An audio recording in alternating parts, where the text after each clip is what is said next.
தோழர்களே, இந்த ஒரு பதிவில் நம்ம என்ன பார்க்க போறோம்னா, சாட்டைக்கு ரிப்ளை பண்ணு ப்ரோ அப்படின்னு சொல்லி நிறைய பேர் கேட்குறாங்க. சர்ச்சையை கிளப்புறாரு, பிரச்சனையை உருவாக்குறாரு. நீ கடந்து போற, இவரெல்லாம் பேச தகுதியே இல்லாத ஆளுங்கிற. ஆனால் அவர் வீடியோ 2 லட்சம் 3 லட்சம் பேர் பார்த்துட்டு இருக்காங்க. தப்பான தகவல் போகுது, நம்ம என்ன பண்ணலாம், என்ன செய்யலாம் நிறைய பேர் கேட்குறாங்க. தனிப்பட்ட முறையில் நேரில் பார்க்கும்போது கூட ப்ரோ சாட்டை ப்ரோங்கிறாங்க. சரி, முடிச்சு விட்ருவோம். அந்த வீடியோவில் ஒரு சில விஷயங்கள் மட்டும் அவரை பற்றி இந்த வீடியோவில் நான் பேசிடுறேன். நம்பர் 1. நம்பர் 2, இந்த அறிக்கை என்னக்காது, கனிமொழி அக்கா, அது என்ன அறிக்கை, அது என்ன பெண்ணுரிமை அப்படிங்கிற அந்த இமேஜே விடக்கூடாது. அதே நேரம் திமுக பண்ணுற தப்பையும் நம்ம வெளிப்படையாக சொல்லவும் முடியாது. பேலன்சிங் அப்ரோச்சா எங்கெல்லாம் பார்த்தா எப்படி தெரியுது உங்களுக்கு? இதை பற்றி தெளிவாடமாக பார்க்க வேண்டிய தேவை இருக்குது. 3வது பிரதானமான விஷயம் என்னன்னு சொல்லி கேட்டிங்கன்னா, வெளிப்படையாக அந்த திமுக என்ன பண்ணுதுன்னா, நாங்கள் ஒரு முற்போக்குவாதி அப்படின்னு சொல்லிக்கிறாங்க. ஆனால் உள்ள வேற ஒரு வேலை வைக்கிறாங்க, இரட்டை வேடம். இந்த இரட்டை வேடத்தை தாவேக்காவோட எம்எல்ஏ ஒருத்தங்க மேடையிலே பேசியிருக்காங்க. ஓப்பன் சேலஞ்சுன்னு சொல்லியிருக்காங்க. ஆனால் திமுக குடும்பம் இப்போ வரைக்கும் இதை பற்றி பேசலை. இது என்னங்கிறத சுருக்கமாக தெளிவாக பார்த்துடலாம். இந்த சிலை ஒன்று புதுசாக இருக்குல்ல, திருவள்ளுவர் சிலை, இதுக்கு பின்னாடி ஒரு கதை இருக்குது. இதை பற்றி இந்த வீடியோவில் நான் உங்கள்கிட்ட ஷேர் பண்ணிக்கிறேன். 4 விதமான விஷயங்கள் இந்த வீடியோவில் இருக்க போது. ஒன்பே ஒன்றா தெளிவாக நம்ம பார்க்கலாம். உற்சாக வணக்கங்கள், வாங்க பதிவுக்குள்ளே போகலாம். இப்போ முதல் விஷயம் தொடர்களே, ஏன் தெரியுமா நான் சாட்டை துரைமுருகனை பற்றி பேச மாட்டேன்? அவருக்கு புரிதலே இல்லைங்க. அவருக்கு எதுவும் தெரியலைன்னா நம்ம சொல்லிக் கொடுக்கலாம், பண்ணலாம், போகலாம். எனக்கு எதுவும் தெரியலைன்னா நான் கற்றுக்கலாம். நம்ம இப்படி இருக்கலாம். தெரியாதவங்கள்ட்ட உரையாடலாம், இல்லை தெரிஞ்சவங்கள்ட்ட போயிட்டு உரையாடி 4 விஷயங்கள் கற்றுக்கலாம். புரியாதவங்கள்ட்ட நம்ம என்ன பேச முடியும்? அடிப்படை புரிதல். அரசியலமைப்புலாம் என்ன, இந்தியா எங்கே இருக்குது, தமிழ்நாடு எங்கே இருக்குது, தமிழ்நாட்டில் முதலமைச்சரோட அதிகாரங்கள் என்ன, பிரதமரோட அதிகாரங்கள் என்ன, அதிபருங்கிற ஒரு பதவியே தமிழ்நாட்டில் கிடையாது, இந்தியாவில் கிடையாது. அப்போ அதிபர் அப்படின்னு சொல்கிறவங்களோட நிலைப்பாடு என்ன, நம்ம இந்த மாநில உறவுகளை எப்படி ஹேண்டில் பண்ணோம், மாநிலங்களுக்கு இடையில் இருக்கக்கூடிய பிரச்சனைகளை எப்படி சார்ட் அவுட் பண்ணோம், நீதிமன்ற நடைமுறையில் எப்படிப்பட்ட ஒரு விஷயத்தை சார்ட் அவுட் பண்ணோம், இப்படிங்கிற எதுவுமே தெரியாது. உள்ளாட்சி தலைவராக இருக்கக்கூடியவங்க, முக்கியமாக பார்த்தீங்கன்னா உள்ளாட்சி பிரதிநிதிகளோட அதிகாரங்கள் என்ன, மாநகராட்சி அதிகாரம் என்ன, ஒரு இடத்துல ரோடு போட்டால் யார் போட வேண்டிய ரோடு, ஒரு இடத்துல குப்பைன்னா அந்த குப்பையை யார் பார்க்கணும், யார் செய்யணும், இப்படின்னு சொல்லி இப்படி நான் பேசிக்கிட்டே போவேன். எதை பற்றியுமே அவருக்கு தெரியாது, எதை பற்றியுமே அவருக்கு புரியாது. உதாரணமாக சொல்ல போனால் நான் ஒரு மேட்ரு சொல்கிறேன். இந்த தாய்மாமன் தங்க மோதிரம் திட்டம் அப்படிங்கிற ஒரு மேட்ரு இருக்குல்ல, நம்ம ஆட்சிக்கு வரதுக்கு முன்னாடி வாக்குறுதி கொடுத்தோம். தாய்மாமன் தங்க மோதிர திட்டத்தை நம்ம செயல்படுத்திடுவோங்க, கண்டிப்பாக பண்ணிடலாங்க அப்படின்னு நம்ம சொல்லும் போது, அதெல்லாம் பண்ண முடியாது, அதெல்லாம் செய்ய முடியாது அப்படின்னு சொன்னார். இல்லையா, பண்ணிடலாம்யா அண்ணன், கரெக்டாக ரொம்ப தெளிவாக தான், அரசு மருத்துவமனையில் பிறக்கக்கூடிய குழந்தைகளுக்கு 1 கிராம் தங்க மோதிரம் பண்ணிடலாம், கண்டிப்பாக பண்ணிடலாம், ஒன்றும் பெரிய விஷயம் கிடையாதுன்னு நம்ம சொன்னோம். ஆனால் அவர் ஏற்கலை. அடுத்து இப்போ நம்ம ஆட்சிக்கு வந்தோம்னா டெண்டர் விட்டோம்னா அவர் என்ன சொல்றாரு, நீங்கள் ஜாய் ஆலுகாசு கொடுத்ததுல ஏகப்பட்ட ஊழல் இருக்குனாரு. ஐயா, ஊழல்லாம் ஒன்றும் கிடையாது, அது பிஸ்னஸ் ஸ்ட்ராட்டஜி அப்படின்னு சொல்லி ஒரு விளக்கம் கொடுத்தோம். அந்த விளக்கத்தை அவர் ஏற்றுக்கிற மாதிரி தெரியல. முதல்ல முடியாதுன்னாரு, அப்போ முடியும் சொல்லி நம்ம டெண்டரை நோக்கி போகும்போது ஊழல்னாரு. ஊழல் அப்படிங்கிறத நோக்கி நம்ம விளக்கம் கொடுக்கும்போது நீங்கள் எதுக்கு போயிட்டு ஒரு கேரளா கம்பெனி கொடுக்குறீங்கன்னு கேட்குறாரு. தமிழ்நாட்டில் உங்களுக்கு வேற நிறுவனமே கிடைக்கலான்னு கேட்குறாரு. ஒரு டெண்டரு வெளிப்படைத்தன்மையாக இந்த தேதியிலேருந்து இந்த தேதி வரைக்கும் ஓப்பனில் இருக்கும், யார் கோட் பண்ணுமோ கோட் பண்ணுங்க, யார் கம்மியாக கோட் பண்ணுறீங்களோ அவங்களுக்கு அந்த டெண்டர் கிடைக்கும். இதுதான் ரூல்ஸு. ஆனால் குவாலிட்டியில் காம்ப்ரமைஸ் பண்ண மாட்டோம். ஜாய் ஆலுகாசு, நம்ம முன்னாடி சொல்கிறபடி ஜிஆர்டி, இந்த மாதிரி ஏகப்பட்ட நிறுவனங்கள் இருக்குல்ல, இந்த நிறுவனம்லாம் தமிழ்நாட்டில் இருக்குங்க. நம்ம போய் நகை வாங்கிட்டு இருக்கோம். அப்போலாம் இது கேரளா நிறுவனம்னு அவருக்கு தெரியாதான். அரசியல் ரீதியாக ஒரு டெண்டர் வெளிப்படைத்தன்மையாக நம்ம விட்டு எடுக்கும்போது இது கேரளா நிறுவனம் போகுமா? இவங்களோட சிந்தனை போக்கே இப்படி தாங்க இருக்கும். ஒன்று முடிப்பாங்க, அதுக்கு விளக்கம் கொடுத்தா அடுத்துக்கு வருவாங்க, அதுக்கு விளக்கம் கொடுத்தா அதுக்கு அடுத்து வருவாங்க. இப்போ நம்ம ஆட்சிக்கு வர்றதுக்கு முன்னாடி என்ன சொன்னான்னா, பெண்களுக்கு 2500 ரூபா வாக்குறுதி, அதுக்கப்புறம் 6 சிலிண்டர், அதெல்லாம் செயல்படுத்த முடியாது, இலவச பயண வேலை, அது வேலைக்காகாது, தாய்மாமன் தங்கம் மோதிர திட்டம், அது சுத்தமாக வேலைக்காகாது, அண்ணன் சீர் வேற ஒன்று, அதுவும் வேலைக்காகாது. அப்புறம் வேலை இல்லாத இளைஞர்களுக்கு நம்ம 4000 கொடுக்க போகிறோமா? முதல் 2 வருஷம் கொடுக்க போகிறாங்க பதிவு செய்கிறவங்க. ஏன்னா அதை வச்சு அவங்க வேலை தேணுங்கிறதுக்காண்டி தான் மாதம் அந்த உதவித்தொகையை நம்ம கொடுக்க போகிறோம். டிப்ளமோ படித்தவங்களுக்கு வேற, அது மட்டும் இல்லாமல் இன்ஜினியரிங் படித்தவங்களுக்கு வேற, பட்டதாரிக்கு வேற, டிப்ளமோ கோர்ஸ் எடுத்தவங்களுக்கு வேற. இது 2 வருஷத்துக்கு அப்புறம் ஸ்டாப் பண்ணிடுவோம். இதுதான் அதில் நம்ம கொடுத்த வாக்குறுதி. அதை இன்னும் நம்ம அமல்படுத்த வேண்டிய சூழல் இருக்குது. இப்படி ஒவ்வொரு விஷயத்துலையுமே ஒவ்வொரு லேயர் இருக்குது. எதை பற்றியும் முழுசாக படிக்க மாட்டார். மீமில் பார்த்துட்டு வீடியோவில் புரியாமல் தெரியாமல் ஏதோ ஒன்று உட்காந்து பேசுவார். இப்போ தாய்மாமன் தங்க மோதிர திட்டத்தை நம்ம செயல்படுத்திட்டோமா, அண்ணன் சிறை நம்ம அறிவிச்சிட்டோமா, இப்போ நம்ம பெண்டிங் வச்சிருக்கிறது என்னன்னா, மிக முக்கியமாக பெண்களுக்கான அந்த 2500 ரூபா வாக்குறுதி தான். இதை தவிர இப்போ நான் பிரச்சாரத்தில் போய் பொதுமக்கள்கிட்ட நான் சந்திச்சு பேசினேன். வீடியோட நிப்பாட்டிக்கல, களத்துக்கு போய் பொதுமக்களை போய் சந்திச்சு பேசும்போது இந்த சிலிண்டர் விஷயத்தை பற்றி நம்ம பேசணும். 6 சிலிண்டர் எங்கள் தலைவர் வந்தால் கொடுப்பாருங்க, நீங்கள் வாக்கு செலுத்துங்க அப்படின்னு சொல்லி மக்கள்கிட்ட போய் நம்ம பேசும்போது, இன்னைக்கு முதல் கட்டம் அப்படிங்கிற ஒரு வார்த்தையை சொல்றாரு முதலமைச்சர் விஜய் அவர்கள். ஏன்னா இப்போ இந்த கேஸ் தட்டுப்பாடு அப்படிங்கிற பிரச்சனை இருக்கு. ஒரே தடவை கப்பல் இந்தியாவுக்குள்ள வர்றது பிரச்சனையா ஆனிச்சுன்னா அந்த கப்பல் மூலமாக வர வேண்டிய சிலிண்டர் வராது, மறுபடியும் இந்த தட்டுப்பாடு மேலே ஏறிடும். ஸோ முன்னாடி முன்னாடி 6 சிலிண்டர் கொடுக்குறேன்னு தான் நான் சொல்லியிருந்தேன். ஆனால் இப்போது இருக்கிற சூழ்நிலையில் 3 சிலிண்டர் கொடுக்க முடியும், 3 சிலிண்டருக்கான மானியத்தை உங்கள் வங்கி கணக்கில் செலுத்திடுறேன் அப்படின்னு சொல்லியிருக்காரு.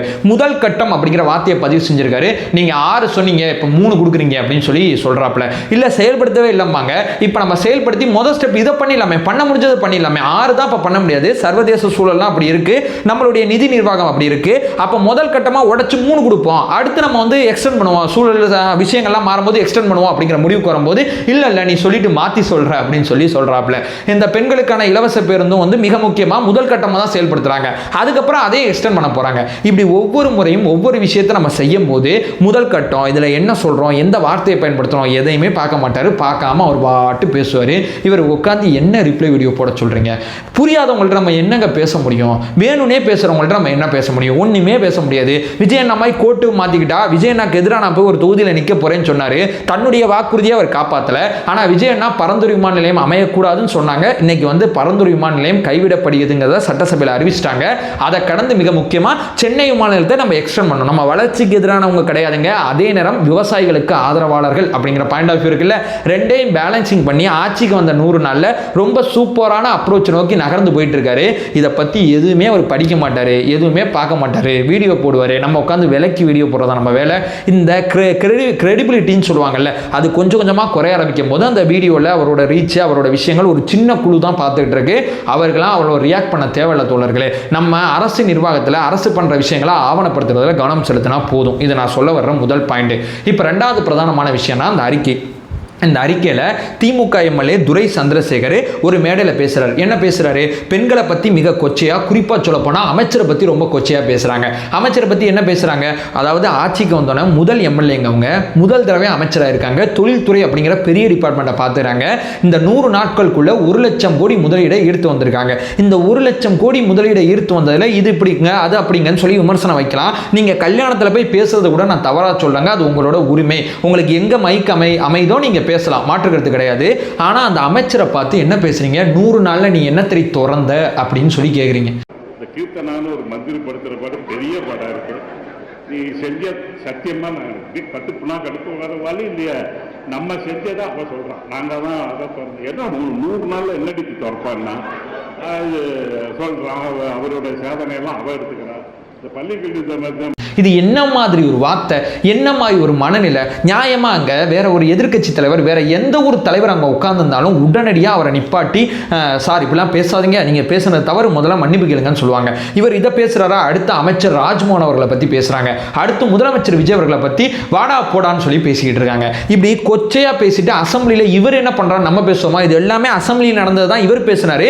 இந்த துரை சந்திரசேகர் அவர்கள் அசம்பிளியில் எப்படி செயல்படுறாரு நான் உங்களுக்கு காமிக்கிறேன், வீடியோ போடுறேன், இந்த வீடியோ பாருங்களேன். நீங்கள் அசம்பிளியில் என்ன பண்ணிட்டு இருக்கீங்கிறதெல்லாம் நாங்க பார்த்துக்கிட்டு இருக்கோம், நாங்க பார்த்தது போக இந்த வேலையை நீங்க பார்த்துட்டு இருக்கீங்க. இப்படி நீங்க பேசும்போது உதயநிதி அவர்கள் வந்து அப்படியே அமைதியா சூப்பர் அப் அப்படின்னு சொல்லி பார்த்துட்டு இருக்காரு. ஏன்னா அவருக்குள்ளே இந்த பெண்களுக்கு எதிரான இந்த கொடூர புத்தி இருக்குங்க. ஏன்னா சமீபத்தில் தான் பெண்களுக்கு எதிராக பேசி கைது செய்யப்பட்டு ரோடு ஷோ கூட்டு போனார் முதலமைச்சர் விஜய் அவர்கள். ஆனா திருந்துற மாதிரி இல்ல, சூப்பர் அப் நல்லா பேசுற அப்படின்னு சொல்லி சிரிச்சுக்கிட்டு இருக்காரு. உதயநிதி அவர்களுக்கு பேச்சில் தான் பிரச்சனை இருக்குங்கிறத நிறைய பேர் சொல்லுவாங்க. பேச்சில் உதயநிதி அவர்களுக்கு மட்டும் பிரச்சனை இல்லைங்க, திமுக பேசி பேசி வளர்ந்த இயக்கம் அண்ணா அவர்கள் ஆரம்பிக்கப்பட்ட போது, ஆனால் அதே திமுக உதயநிதி அவர்கள் தலைமையில் பேசி பேசி அழியும். இப்படிப்பட்ட விஷயத்தில் அறிக்கை வெளியிடுறீங்கன்னா திமுகவோட அந்த எம்எல்ஏ பேர் அந்த அறிக்கையில் இல்லை. அதுக்கப்புறம் உதயநிதி அவர்கள் சிரிச்சுதாங்க இல்லை, பக்கத்தில் உட்காந்து சிரி நண்பா அப்படின்னு சொல்லி அன்பின் மகேஷ் பொய்யாமொழி அவர்கள் சேர்ந்து சிரிக்கிறாங்க, அது அங்கே இல்லை. அந்த அமைச்சர் பெருமக்களை இப்படிலாம் பேசக்கூடாது, எந்த அமைச்சரை பற்றி பேசுகிறாங்களோ திமுக சார்பாக நான் மன்னிப்பு கேட்டுக்கிறேன், அந்த கருத்தை வந்து நான் திரும்பி வாங்கிக்கிறேன் அப்படின்னு சொல்லி அந்த ரெஸ்பான்சிபிலிட்டியை நீங்கள் எடுத்துக்கிற மாதிரி அந்த அறிக்கை வெளியிடுற பெண்ணுரிமை போராளிங்கிற இமேஜ் வேணும், திமுக விட்டு கொடுக்கூடாது, உதயநிதி அவர்களே விட்டு கொடுக்கூடாது. எதுக்கு இந்த அறிக்கை, எதுக்கு இந்த இரட்டை நாடகம், பொதுமக்கள் பார்த்துட்டு இருக்காங்கிறத நான் தெளிவாக சொல்லிடுறேன். இப்போ மூணாவது பிரதானமான விஷயம் என்னன்னா இந்த திமுக குடும்பம் பண்ற ஒரு விஷயம். இப்போ வந்து முதலமைச்சர் விஜய் அவர்கள் வெளிப்படையாக எனக்கு கடவுள் நம்பிக்கை இருக்குங்க, நான் கோவிலுக்கு போவேங்க, சாமி கும்பிடுவேங்க, பெரியார்ட்டேருந்து இந்த கடவுள் மறுப்பு அப்படிங்கிறத நாங்கள் தவிர்த்துருந்தாங்க, அரசியல் களத்துக்கே வந்திருக்கோம்னு சொல்லி ரொம்ப தெளிவாக சொல்லிட்டாங்க. ஆனால் திமுக என்ன பண்ணுவாங்க, நாங்கள் பெரியாரை முழுமையை ஏற்றுக்கிட்டோம், அப்படி பண்ணுவோம் இப்படி பண்ணுவோம்னு சொல்லி நாங்கள் ஒரு முற்போக்குவாதின்னு சொல்லுவாங்க எங்க மேடையில். ஆனால் பின்னாடி என்ன பண்றாங்கிறதுக்கு நான் ஒரு வீடியோ போறேன், அந்த வீடியோ பார்த்துட்டு வாங்களேன். அவங்க வீட்ல இருந்து நம்ம யார் எதிர்க்கட்சி தலைவர் இருக்காரு இல்லைங்களா, இப்போ அவங்க வீட்ல இருந்து கூப்பிட்டு ஜெயிப்போமா இல்லையா அப்படின்னு சொல்லிட்டு கேள்விகள் வருது. அவங்களாம் வீட்டில் இருந்து துரத்திடுவாங்க போல இருக்கு. ஏன்னா அவங்க வந்து ஜோசியம் பார்க்குறாங்க இல்லையா, நீ போய் உங்கள் வீட்டில் கேளப்பா, உங்கள் வீட்டில் இருக்கக்கூடிய பெண்களை கேள்ப்பா, அவங்க கூப்பிட்டு என்கிட்ட பேசினாங்கப்பா. நான் ரெக்கார்டு வச்சுருக்கேன்ப்பா, நான் ரெக்கார்டு வச்சுருக்கிறேன், பேசின ரெக்கார்ட் நான் வச்சுருக்கிறேன். உங்கள் வீட்டிலேருந்து யார் பேசுனாங்க, ஜெயிப்போமா இல்லையான்னு சொல்லிட்டு கேட்டது நீங்கள். இப்போ இன்றைக்கி வந்து நீங்கள் வந்து நாங்கள் நாத்திகவாதி, நாங்கள் வந்து ஜோஷன் ஜாதகத்தை வந்து நாங்கள் நம்ப மாட்டோம் அப்படிங்கிறீங்க. முதல்ல உங்கள் வீட்டில் கூடிய ஆட்கள் திருத்துங்க, அப்புறம் நாட்டில் இருக்கவங்களாம் நீங்கள் அட்வைஸ் பண்ணலாம். இப்போ தாவேக்காவோட எம்எல்ஏ இருக்காங்க, இவங்க ஜோசிய டூ ஒரு எம்எல்ஏ அப்படிங்கிற அந்த பொசிஷனுக்கு வந்திருக்காங்க. இவங்கள்ட்ட போயிட்டு குறியேற்றிருக்காங்க. இவங்க வந்து ஜோசியம் காமிச்சு என்ன பண்ணலாம், என்ன செய்யலாம், உதயநிதி அவர்களோட எதிர்காலம் எப்படி இருக்குன்னு சொல்லி கேட்டிருக்காங்க. அவங்க ரொம்ப தெளிவாக சொல்கிறாங்க, நான் இதை பற்றி வெளியே சொல்லுவேன், என்கிட்ட ஆதாரம் இருக்குங்கிறாங்க. ஆனால் திமுக குடும்பம் இப்போ வரைக்கும் அமைதியாக இருக்குது. ஒன்று ஒரு விஷயத்தை ஏற்கிறேன்னு சொல்லிடணும், இல்லை ஒரு விஷயத்தை மறுக்கிறேன்னு சொல்லிடணும். சுச்சுவேஷனுக்கு ஏற்றபடி நான் வந்து அரசியலுக்கு வேணா எதிர்ப்பேன், ஆனால் உள்ளூர ஒரு பயம் இருக்குது, நான் போய் ஜாதகம் பார்ப்பேன்னா இது என்ன மாதிரி மனநிலை, இது என்ன இரட்டை வேடம், இது என்ன அணுகுமுறை, இப்படி மட்டமா நடந்துக்கிறீங்களே. ஒரு தாவேக்காவோட எம்எல்ஏ மேடையில சவால் விடும் போது ஜோசியம் ஜாதகம் சொல்லி இந்த அரசை கட்டம் கட்டுறீங்கல்ல, ஆனா இந்த அரசு பண்ற வேலையை நீங்க வெளிப்படையா நீங்க விமர்சிக்கிறேன் அப்படிங்கிற பேர்ல மறைமுகமா நீங்களும் இந்த வேலை தானே பார்த்துட்டு இருக்கீங்க. உங்களுக்கு விஜயண்ணா இங்க போய் ஜோசியம் கட்டாரு, ஜாதகம் கட்டாரு, அதை பண்ணாரு, இதை பண்ணாருன்னா அவரும் அந்த ஜோசியக்காரர் ஒருத்தர் சொல்றாங்கல்ல, அவருக்கும் விஜயண்ணாக்கும் நடுவில் ஜோசியங்கிறது 1% உரையாடல் கூட கிடையாது. அவருடைய டேலண்ட், அவருடைய திறமையை மதிப்பு வச்சு அவர் பேசுவார், அணுகுவார் அப்படின்னு தான் அவரே வெளிப்படையாக பேட்டி கொடுத்துருக்காரு. அவரை வச்சு ஜோசியம் ஜாதகங்கிற நரேட்டிவ் செட் பண்ணுறது பெரிய விஷயம் கிடையாதுங்க. நம்ம அந்த வேலையை பார்க்காம வந்து அந்த நரேட்டிவ் செட் பண்ணணும். இல்லைங்க எனக்கு கடவுள் நம்பிக்கை இருக்குது, ஜோசியம் ஜாதகத்தெல்லாம் நம்புவேன் அப்படின்னு சொல்லி ஒன்று இந்த பக்கம் இருக்கணும், இல்லை அந்த பக்கம் இருக்கணும். எல்லா பக்கமும் ஒவ்வொரு பக்கம் கடையை போட்டு வந்து இங்கே வந்து நல்லவன் மாதிரி சட்டமன்றத்தில் பேசும்போது தான் ஏன் யோகியவனாயா நீ அப்படிங்கிற ஒரு கேள்வியை இங்கே எழுப்ப வேண்டிய தேவை இருக்குது அப்படிங்கிறத நான் தெளிவாளமாக பதிவு செய்கிறேன். ஒரு பேச்சு பேசினாலும் நெத்தியடி அடித்தாங்க தாவேக்கா எம்எல்ஏ, அவங்களுக்கு என்னுடைய வாழ்த்துக்களை பதிவு செய்கிறேன். அதுக்கடுத்து இந்த சிலை, இது ஆக்சுவலாக ரொம்ப சைலண்டாக நம்ம தாவே காட்சியில் என்ன பண்ணியிருக்கோன்னா, இந்த சனி ஞாயிறில் 100 நாள் ஆட்சியோட சாதனை விளக்க பொதுக்கூட்டத்தை எல்லா தொகுதியிலுமே நம்ம வந்து நடத்தி முடிச்சிருக்கோம். ஆனால் எங்கேயும் பெரியதாக அறிவிப்பு இல்லை, எங்கேயும் வந்து பெருசாக வந்து நடக்குது, இப்படி நடக்குது, அப்படி நடக்குது, 10 நாளைக்கு முன்னாடிலாம் சொல்ல, உடனடியாக டக்குன்னு எல்லா தொகுதியிலுமே நம்ம செயல்படுத்தியிருக்கோம். ஏன் தெரியுமா, நம்மளுடைய கட்டமைப்பு அவ்வளோ வலுவாக இருக்குது அப்படிங்கிறதான் இது பறைச்சாட்டுது. இது விருதாச்சலம் தொகுதியில் போயிட்டு அங்கே வந்து நம்ம சாதனை விளக்க பொதுக்கூட்டத்தில் நான் போய் பேசியிருந்தேன்.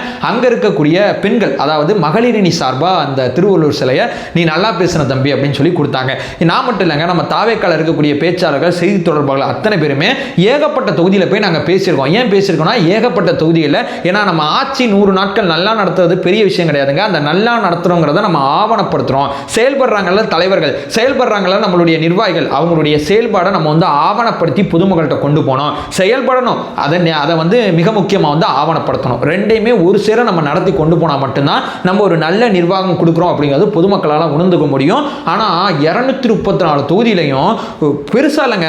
எனக்கு எப்போ ஃபோன் வந்துச்சுன்னா முதல் நாள் வந்து மதியம் தான் ஃபோன் வந்துச்சு, தம்பி நாளைக்கு பேசினும்பா, நாளைக்கு வந்துனும்பா. ஏன்னா இப்படி சொல்கிறீங்க தம்பி, காலில் தான் நாங்களே ஐடியா பண்ண ஆரம்பித்தோம், எப்படி நான் குயிக்காக அடுத்த நாள் நீங்கள் ரெடி பண்ணுவீங்க, அதெல்லாம் நாங்கள் பண்ணிடுவோம்ப்பா ஏற்பாடு, அதை பற்றிலாம் நீ கவலைப்படாத, நம்மள்கிட்ட கட்டமைப்புள்ளன்னு பேசிட்டு இருந்தாங்க. ஒரு 24 மணி நேரத்துக்குள்ள ஒரு பெரிய மீட்டிங்கை ஏற்பாடு பண்ணி நாங்கள் விருதாச்சலத்தில் பண்ணி முடிச்சிருக்கோம். ஏகப்பட்ட இடங்கள்ல ஏகப்பட்ட மீட்டிங்கில் நம்ம தோழர்கள், நம்ம அண்ணன்மார்கள் பேசிட்டு இருக்காங்க. நம்மள்ட்ட கட்டமைப்பு இல்லைன்னு பேசிட்டு இருக்காங்க. எனக்கு இதெல்லாம் உள்ள கட்டமைப்புல உள்ள இருக்கும்ல, உள்ள இருக்கிற நம்ம இந்த செய்தியெல்லாம் பார்க்கும்போது நமக்கு சிரிப்பாக தான் இருக்குங்கிறதா யதார்த்தமானது. அதை சொல்லிட்டு இந்த வீடியோ நான் எண்ட் பண்ணிக்கிறேன். நம்மளோட சேனல் ஃபர்தராக ஃபாலோ பண்ணிங்கன்னா பொலிட்டிக்கல் சார்ந்து ஏகப்பட்ட விஷயங்களை தொடர்ச்சியாக பார்த்துட்டு இருக்கோம். நம்மளோட ஒரே நோக்கம் அறியாமை அகற்ற வேண்டும், அறியாமை அகற்றப்பட வேண்டும். Thank you so much.